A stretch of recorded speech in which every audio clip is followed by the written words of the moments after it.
You've been in office for 14 months, but this is your first full 5-year term. What is going to be different, and are you going to change gears on the economy?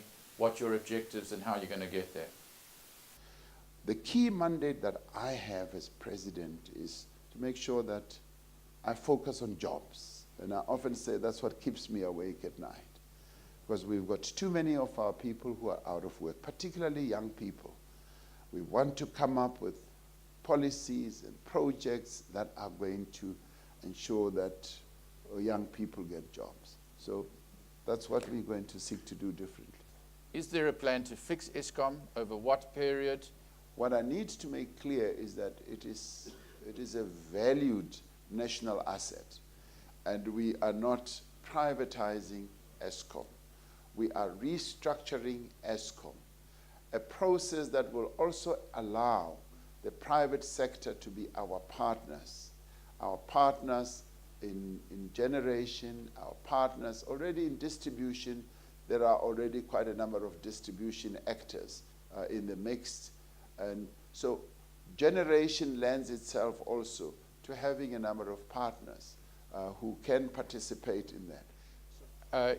Perhaps you could just make some comments about the youth unemployment problem. Clearly it was a major factor in the elections. Young people didn't come out in their numbers to vote. Some did, but many didn't. Yes, young people, I guess it's not only in our country, but all over the world, and certainly on the African continent, are feeling disaffected, alienated, because in the main, the economies of our countries are not absorbing them into job situations. In our own country, after years of being prevented from getting into various skills and professions, they now get those. Doors of learning, universities, colleges have been opened. They go to these institutions, they come out with certificates, degrees, and they don't get jobs. So that has a dampening effect on their enthusiasm, even to participate in public life, in voting and all that. So we face a major challenge because almost 60% of young people are unemployed in our country, and we've got to address that. Mr. President, the final question, because I think we'd be remiss if we didn't touch on it with the audience here, is the land question. Yes. In some ways the most difficult. You call it the original sin. Yes. And we understand it. Obviously the question is this something that the investors should be worrying about? The Constitution as it is now does allow land to be expropriated, as all countries have in the world.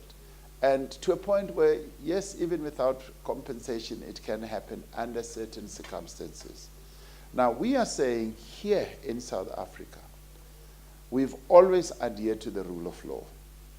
We have a constitution, and we are going to insist that everything is done in terms of our constitution, in terms of the rule of law. And I've said repeatedly ad nauseum that there will never be land grabs. We will not allow land grabs to happen. We will ensure that the process of land reform takes place in an orderly manner, in a manner where everyone fully participates. So I've often said too, even foreign investors have no fear. And I've said, there's just no way we can invite foreign investors to come to our country. We say, come, invest, and tomorrow we take your land away. That is not going to happen.